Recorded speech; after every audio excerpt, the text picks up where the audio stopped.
Senhor, os candidatos mais justos, Senhor, no nome de Jesus. Amém. Amém. Quero saudar a amada igreja com a paz do nosso Senhor Jesus Cristo. Amém.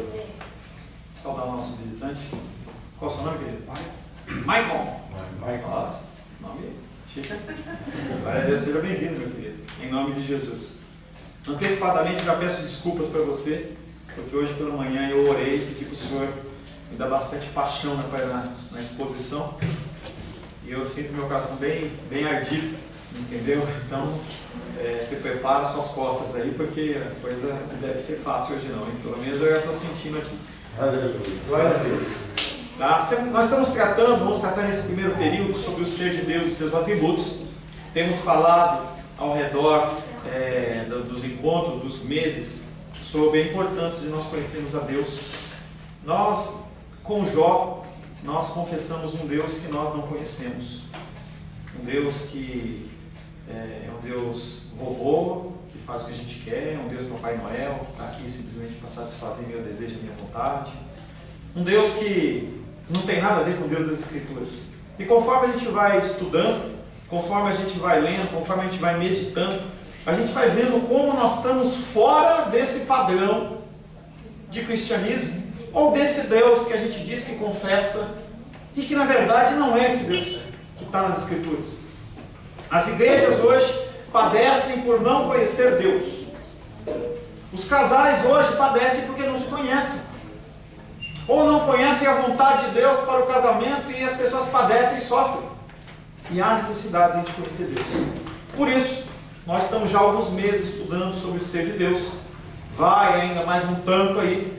E nós estamos tratando sobre a infinitude de Deus. Em especial, nós tratamos na semana passada, fazendo aquele breve resumo, sobre a presença de Deus, que pode ser com benevolência e sem benevolência. Falamos na semana passada que na vida dos ímpios, aqueles que não aceitaram Cristo, não querem Cristo, não vão aceitar Cristo, é só situada, é só cinto, não tem conversa. Na vida dos ímpios a presença é sem qualquer benevolência. Deus está presente na vida daqueles homens de uma forma, refreando o mal que eles possam vir a fazer, para que eles não tenham o coração deles tão destruidor. Essa semana um maluco lá entrou num jornal lá nos Estados Unidos e matou um monte. Loucura. O ser humano está totalmente perdido. A presença de Deus com eles é apenas um julgamento parcial, e na vida eterna, de julgamento final sem benevolência. Na eternidade, nós falamos, e é algo que é meio chocante para a gente, nós falamos que o inferno vai ser regido pela glória de Deus. E nós temos a mania de separar a ação da justiça de Deus, mas isso faz parte da característica dele. Por mais que você queira essa igreja algodão doce, lindinha, maravilhosa, de pular, dançar, de festa da pizza, festa do dog, festa de um monte de coisa, Deus não está nessa conversa. Deus, Ele ama a comunhão entre os irmãos, mas a comunhão em torno da sua palavra.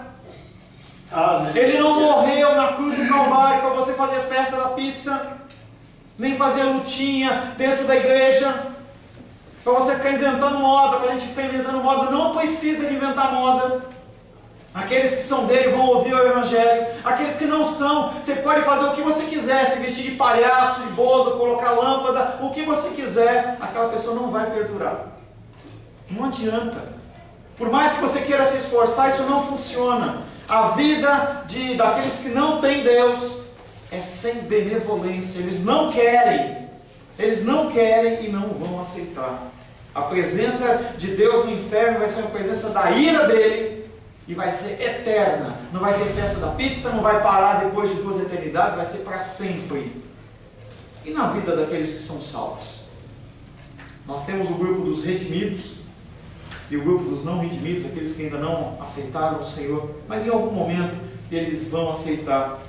A presença de Deus na vida deles é atuante. Deus está em nós, mas não quer dizer que Ele é feito por nós. Essa ideia de que Deus ele é composto por nós somos pequenos cristos, balela. Você acha que você é um pequeno Cristo? Se você acha isso, olha para o espelho. Então começa a olhar, não as suas deficiências físicas, mas as suas deficiências de caráter.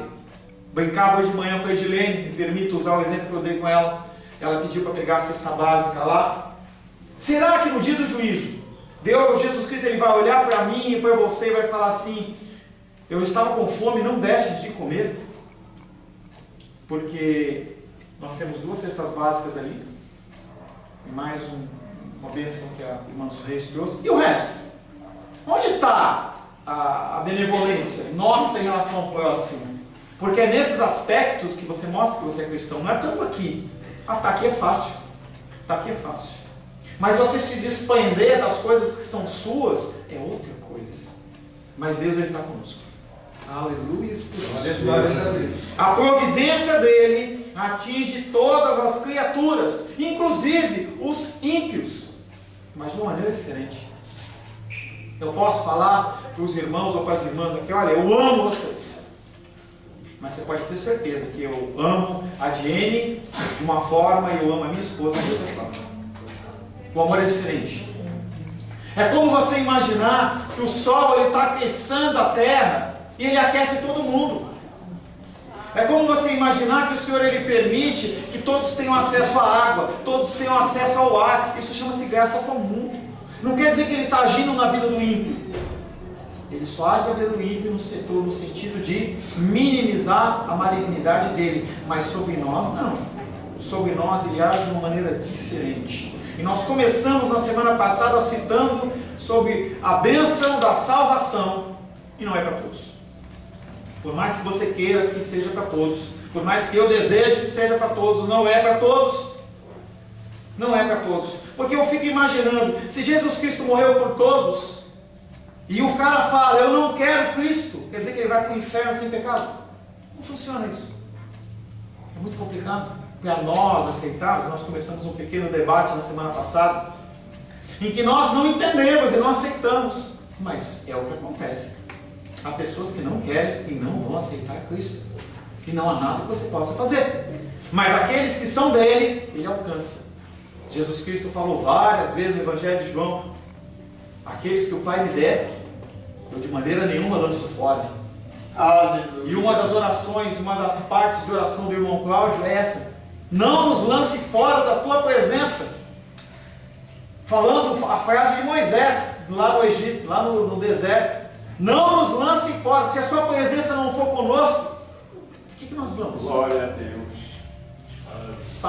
De uma forma salvadoramente ou salvífica, Deus está presente somente com os que são seu povo, somente aqueles que são objeto da sua presença especial. Todos os ímpios que estão para ser salvos o buscam porque ele está perto. Você se arrepende do seu pecado porque Cristo mora no seu coração.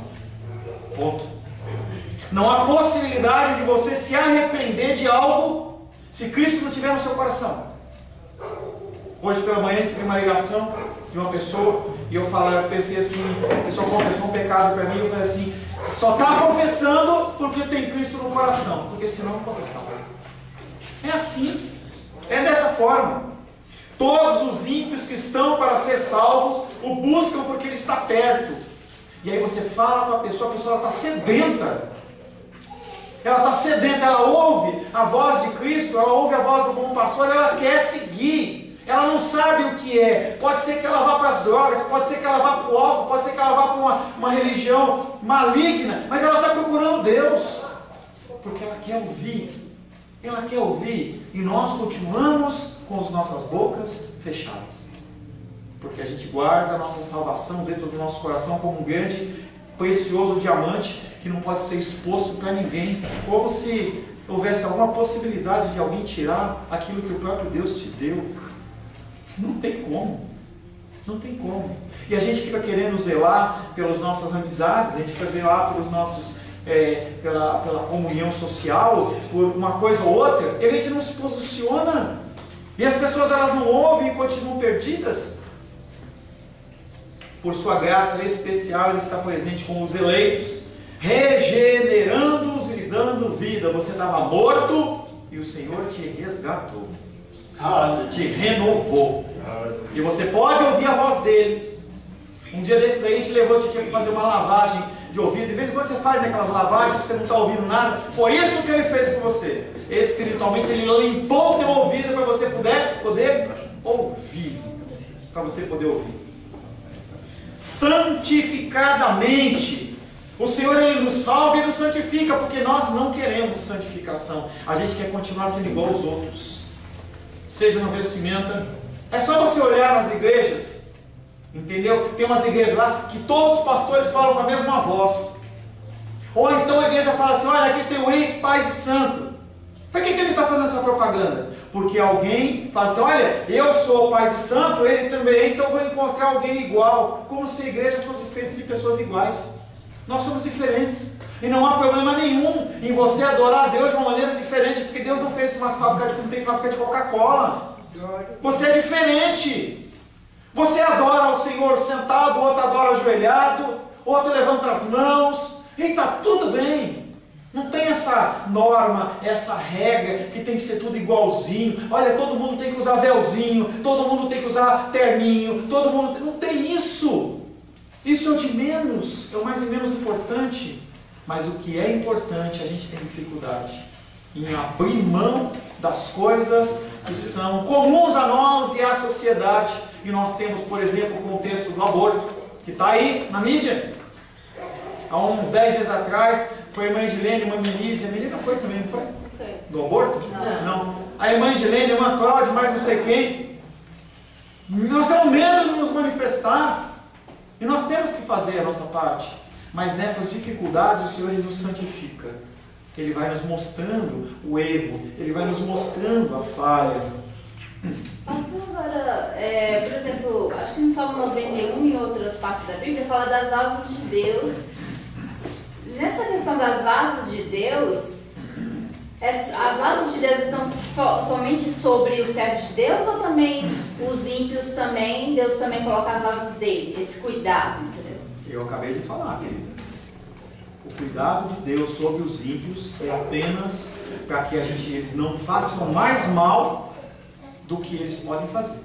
Então quer dizer que quando fala desses textos das asas de Deus, não sei, é só eu teria que ler o texto, eu não li o texto. Eu estou pegando o recorte que você me deu, eu teria que pegar o capítulo inteiro, ler o capítulo, ver o que ele está falando, para eu entender o que é que está lá. Não, porque eu falo assim, porque às vezes, por exemplo, no Salmo 91, eu acho, fala sobre as asas de Deus, e às vezes outros textos assim, né, falando que as asas, a gente debaixo das asas de Deus.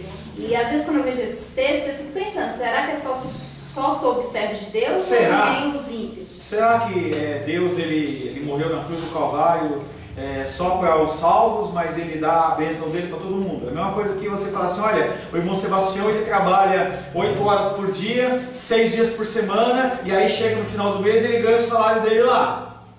Aí a Menisa não fez nada, e aí ela vai lá e ganha o mesmo salário. Está lá escrito: o sangue da nova aliança que é derramado por muitos. Muitos! Obrigado. Muitos. Tá? Um texto como esse eu vou ter que analisar. Tá? Você tem que me dar o capítulo para eu poder ler, para poder ver o que é que ele está falando. Eu fico, é porque eu fico pensando assim, porque né, a gente que é servo de Deus, às vezes com essa violência que tem hoje, às vezes a gente mesmo fica com medo de andar na rua, às vezes de dia, de noite. Por que a gente fica com medo? E eu fico pensando, o pessoal que não tem Deus, em que eles se apegam, parece que eles são tão tranquilos na rua. Andam de manhã, de noite, parece que eles têm uma tranquilidade assim, aparentemente, né? Aparentemente. Eles se apegam para, né? Não se apegam, se apegam neles mesmos. O ser humano que não tem Deus, ele se apega em si mesmo. A pior e a maior idolatria, não é idolatria de santo nem de imagem, é de nós mesmos.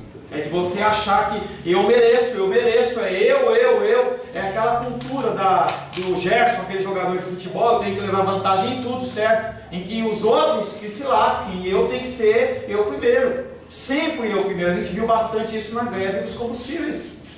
Em que estava havendo uma luta, independente de ser justa ou não justa, mas você vai para a fila, fica 10 horas e continua reclamando do preço da gasolina. A pessoa vai, fura, faz e continua reclamando. Por quê? Primeiro eu. Eu vou deixar o meu carro em casa?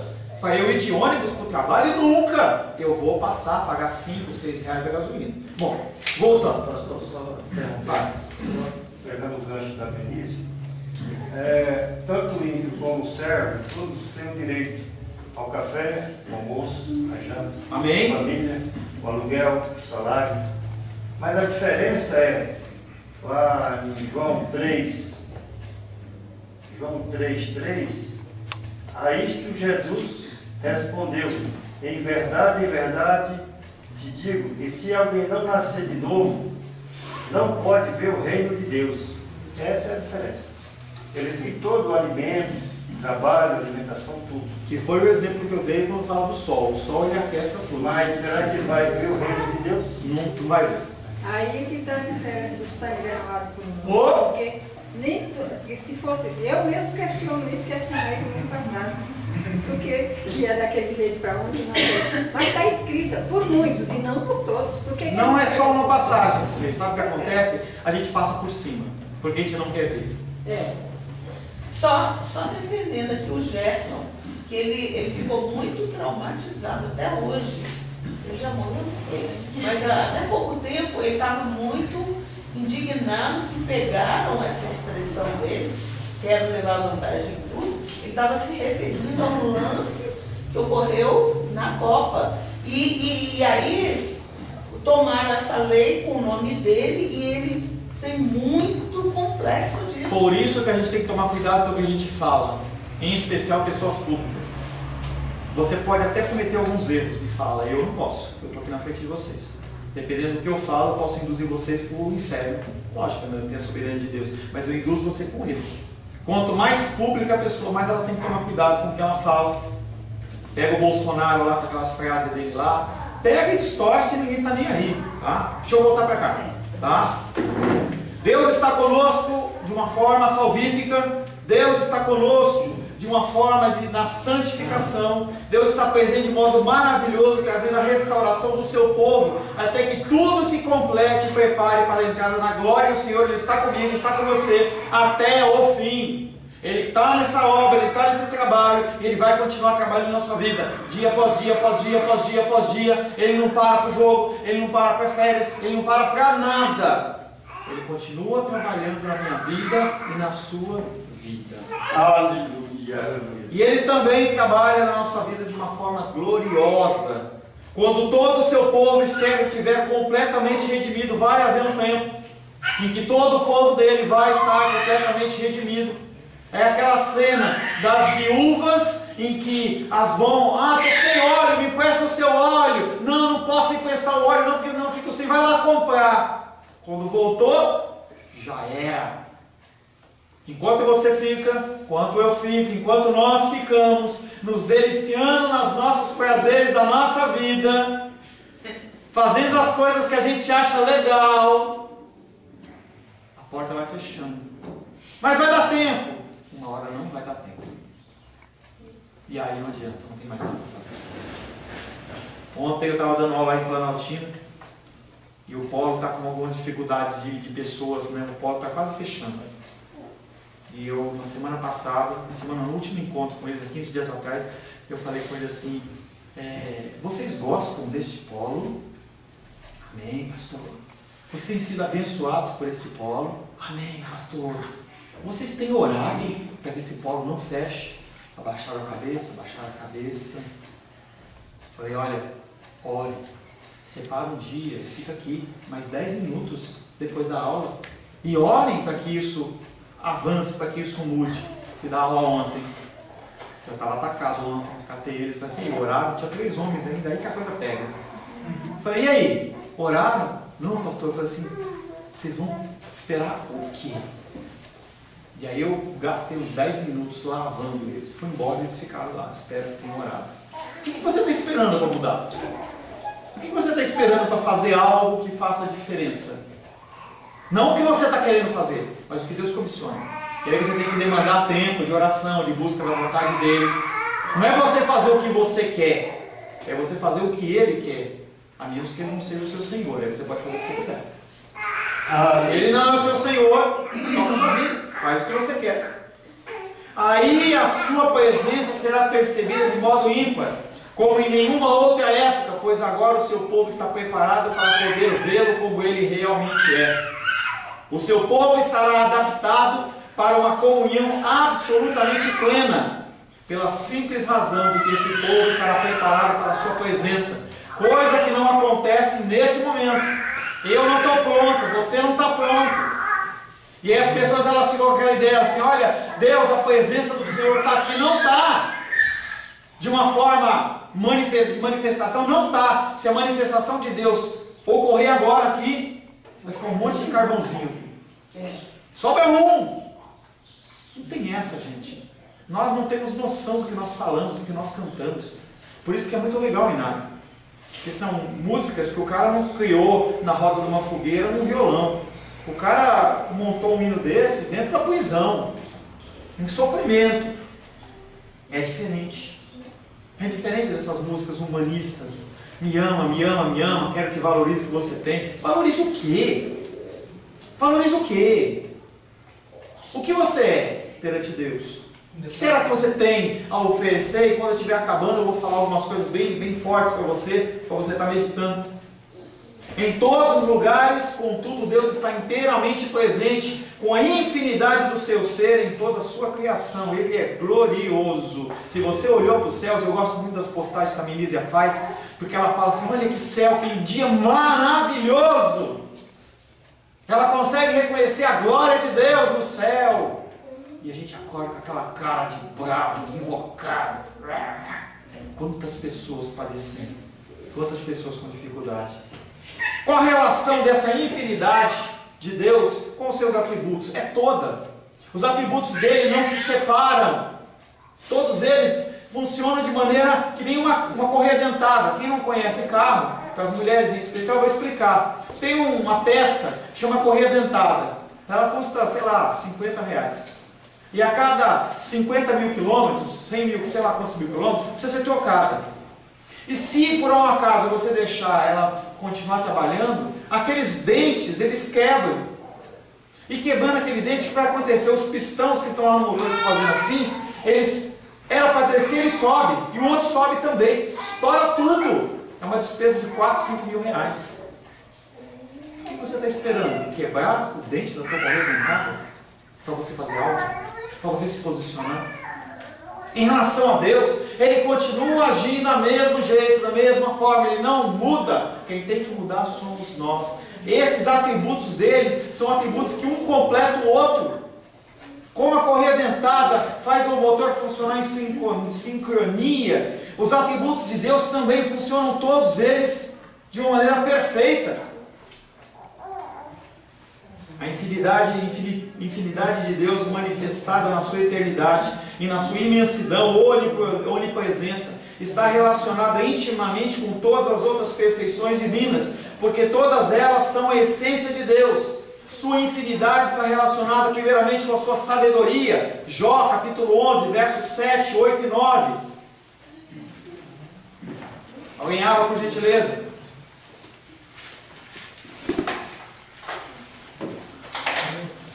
Jó, capítulo 11. Pode ler? Só um minutinho.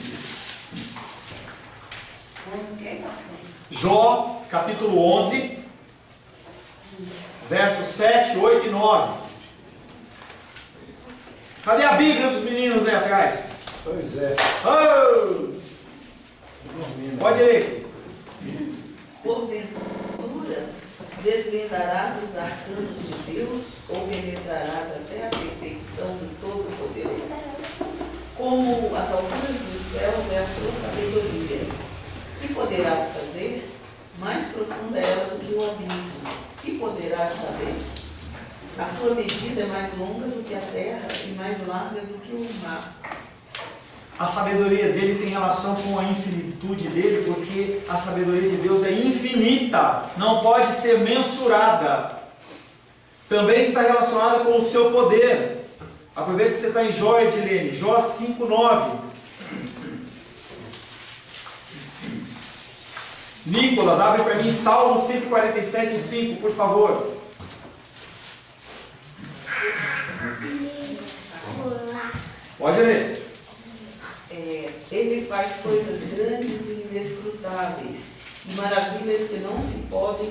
Tá. O que é inescrutável? Grandiosa? Demais. Demais. Podemos até utilizar a cacofonia. Grande, muito grande. Maior, maior zona, grandona. Não, mais grande de grande. Não tem como você medir o poder de Deus. E aí, ele morre na cruz do Calvário. Falta o dinheiro para você pagar a Caesb e você surta. É isso? Como se ele não pudesse fazer nada. Olha como a gente age. Salmo 147, 5, Nicolas. Grande é o nosso Senhor, e de grande poder, o seu entendimento é infinito. Grande é o Senhor e muito digno de louvor. Ele também tem a sua ligação, a sua infinitude com a sua eternidade. Felipe, Jó 36, 26. Pode ler? Por favor. Eis que Deus é grande e não podemos compreender. O número dos seus anos não se pode calcular. Eterno. Ele não acaba. Ele é o mesmo ontem, hoje, sempre. Não tem princípio nem fim. Alfa, ômega. E essas coisas são só referências. Alfa, ômega é como falar A e Z. É só para nós termos referência. Porque não tem como comparar a eternidade de Deus com a nossa vida. Como a eternidade é a perfeição por meio do qual Deus não tem começo nem fim. Como a imutabilidade, ele não muda, é a perfeição pela qual ele não tem aumento, ele não diminui. Ele tem também a sua imensidão, onipresença em todos os lugares.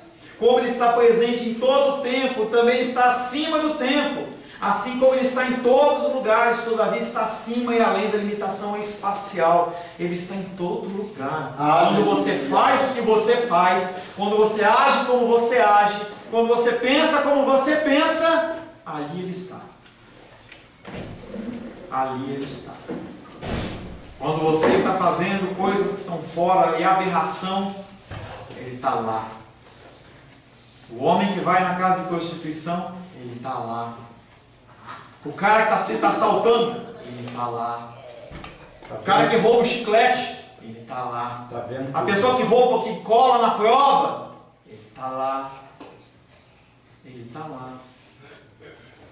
Em todos os lugares, em todas as situações, Deus está lá. Essa ideia, que eu não sei de onde veio, que Deus ele só está num templo santo e ele não vai, não sai dali, é antiga.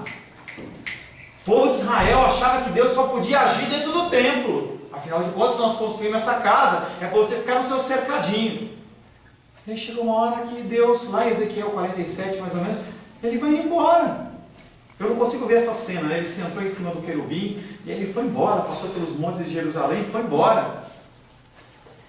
E aí eu falava ontem, lá em Planaltina, tem uma cena em Ezequiel que é interessantíssima, porque Deus ele age de qualquer maneira que ele quiser. Nabucodonosor, se você quer ter uma noção de Nabucodonosor, vê aquele filme 300, é um filme sangrento.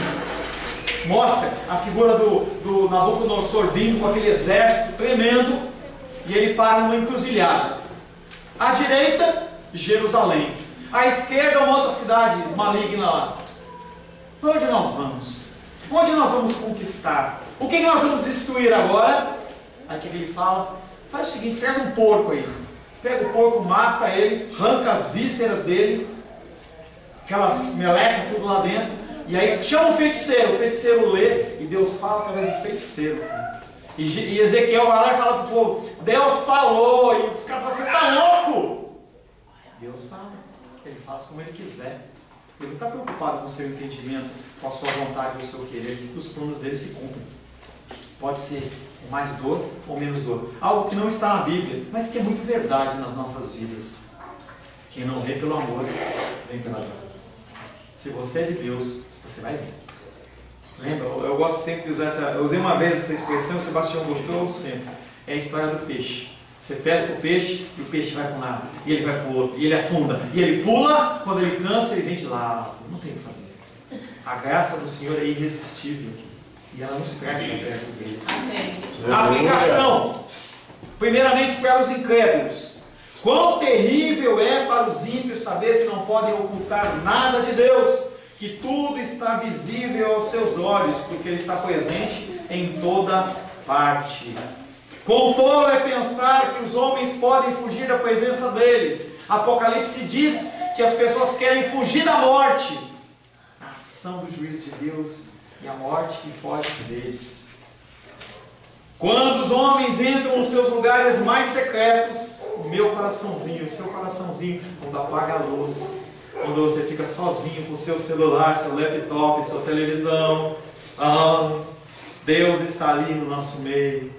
Eles não podem nem mesmo pecar escondidos, pois tudo o que fazem está visível aos olhos de Deus, um Deus onipresente. Todos os ímpios vão prestar contas ao onipresente dos seus atos ocultos. Ninguém foge da presença de Deus. Ele está presente até mesmo no mais secreto dos seus corações. O Senhor observa tudo, porque está em toda parte. Os homens deveriam temer por causa de um Deus assim. Falando de incrédulos. Falando de incrédulos. Agora para você. É para você. Para os crentes. Para os crentes. Isso é para você também, Helena. Você não escapa, não. Você está bonitinha, cheirosa, mas a gente sabe o que passa no seu coração, né? Para os crentes, enquanto a onipresença de Deus é um terror para os ímpios, ela é matéria de conforto para os crentes. Essa presença de Deus enche o inferno com o seu rigor, com a sua severidade, mas para nós Ele nos dá uma sensação de segurança e proteção. Ele está perto para nos confortar. Esta foi a experiência de Jesus, lá em João 16:32, e Ele fala assim: o Pai está comigo. Naquele momento em que Ele sua sangue, em que Ele tenta ali, de uma maneira humana, digamos assim, negociar com o Pai, que não seja feita a minha vontade. Pai, se der para eu não passar por tudo que você está falando, eu vou fazer. Eu sei que o Senhor falou comigo, Espírito, isso. Se for possível, mas se não for, amém. E aí Ele sua sangue. E naquele momento, entendeu? O Senhor, os anjos vêm e trazem a paz. É assim com você. Quando você está no seu limite, o Senhor Ele te pega pela mão. Ele não deixa você tropeçar e cair. E se você cair, Ele te levanta. A onipresença de Deus, ela está primeiramente nas horas de grandes tentações, conforme nós falamos. Também a onipresença de Deus é conforto nas horas das terríveis aflições, quando a coisa acontece. O conforto de Deus é evidenciado por sua presença confortadora nas horas de grande aflição. Abre Isaías 43:2, por favor. Rosângela, Isaías 43:2. Gabriel, Leal, Salmos 27:10. Diene, 2 Crônicas 16:9. Isaías 43:2. Salmos 27:10. Aí 2 Crônicas 16:9. Quando passares pelas águas, eu serei contigo. Quando pelos rios, eles não te submergirão. Quando passares pelo fogo, não te queimarás, nem a chama arderá em ti. Ele está comigo e está com você. Ele está falando de coisa física? Se você olhar para mim e falar assim: ô pastor, Deus estava com você, né? Quando você se acidentou há 40 anos, como é que você se queimou? Você estava lá, entendeu? Não é literal, gente. É simbólico, é espiritual a coisa. Pode ser, sim, dentro do âmbito literal, material, sim. Mas a gente não tem que fazer uma literalização de todas as coisas. Deus é muito mais do que isso. Ele excede isso. Salmos 27:10. Porque se meu pai e minha mãe me desampararem, o Senhor me acolherá. Situação triste. Situação triste. Mesmo que aqueles que dizem que te amam demais te abandonar, Ele está com você. Por mais que você não consiga enxergar. Ele não é um Deus de ficar estourando fogos de artifício. Ele simplesmente faz o que tem que ser feito. Sem alarde. Que é o que nós deveríamos fazer, e a palavra de Deus nos ensina. Quando a tua mão direita dizer algo, que a tua mão esquerda não saiba. Deus não é um Deus de fogos de artifício. 2 Crônicas 16:9. Pois os olhos do Senhor percorreram toda a terra para sustentar aqueles cujo coração é totalmente dele. Neste ponto, agiste como insensato. Por isso, doravante haverá guerras contra ti. Na primeira parte do versículo ele fala que não vai abandonar. Ele está contigo. Qualquer luta, qualquer dificuldade. A onipresença de Deus também é conforto nas horas de adoração. Deus está presente para observar, para ouvir nossas petições, para aceitar o nosso culto. Adoramos o Deus dos céus, mas que ao mesmo tempo está presente conosco. Quando nós nos reunimos em louvor, em adoração ao Senhor, Ele está conosco. Não é uma adoração vazia. Entenda que Ele está falando com aqueles que são verdadeiramente cristãos. Glória a Deus. Aqueles que adoram o Senhor em espírito e verdade.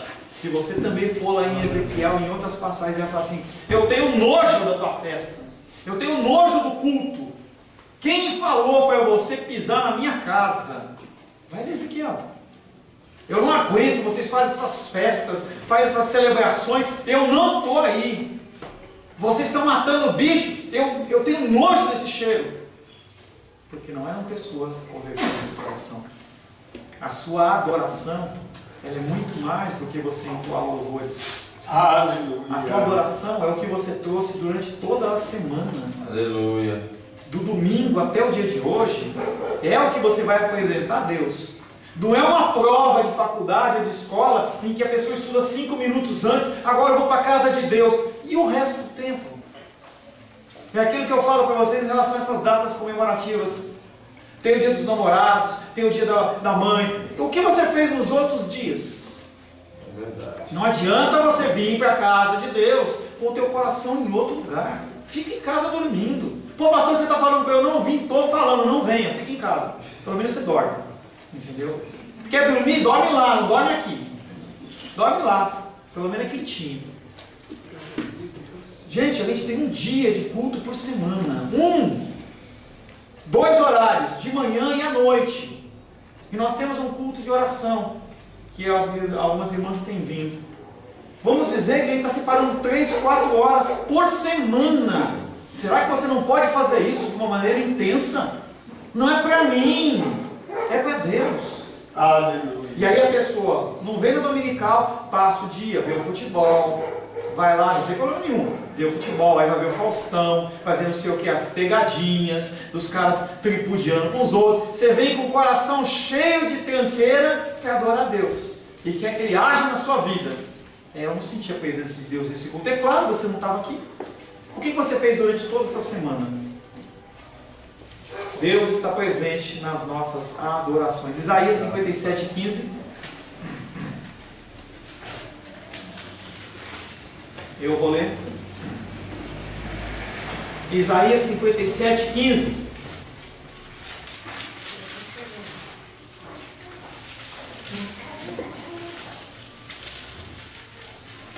Porque assim diz o alto, letra maiúscula, falando de Deus, o sublime, que habita a eternidade, o qual tem o nome de santo.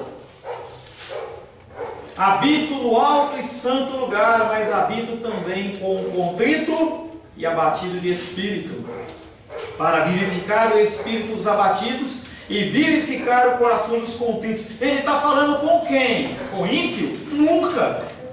Ele está falando com as pessoas que sabem que não são nada e que precisam de Deus. Precisam de Deus. O salmista fala: como a corça anseia por águas, assim tenho sede. Quanto eu amo a tua palavra, é o meu amor por ti. Essa é a essência. Nós temos que entender que cada vez mais nós temos que abrir mão das coisas da nossa vida para nós nos dedicarmos ao Senhor. E eu não sou exemplo para vocês, não olhem para mim como exemplo. Eu olho para a minha vida e eu falo assim: como eu poderia fazer mais? Como eu poderia fazer mais? Esse texto é uma demonstração que o Altíssimo está conosco para nos consolar na hora da adoração. A hora de adoração é uma das horas mais sublimes da vida do cristão, porque é usualmente o lugar e o momento onde Deus fala de uma forma trazendo consolação ao seu povo. Ele fala porque está presente no meio deles, sua presença na hora da adoração é extremamente consoladora. Alguém abre a 2 Coríntios 6,6, lenda por gentileza. Se você tem consciência de que Deus está presente, então quando você for pecar, saiba que Ele está junto de você. Você não peca sozinho secretamente. 2 Coríntios capítulo 6, verso 6. Mateus, Marcos, Lucas, João, Atos, Romanos, Coríntios. 2 Coríntios capítulo 6, verso 6. 6.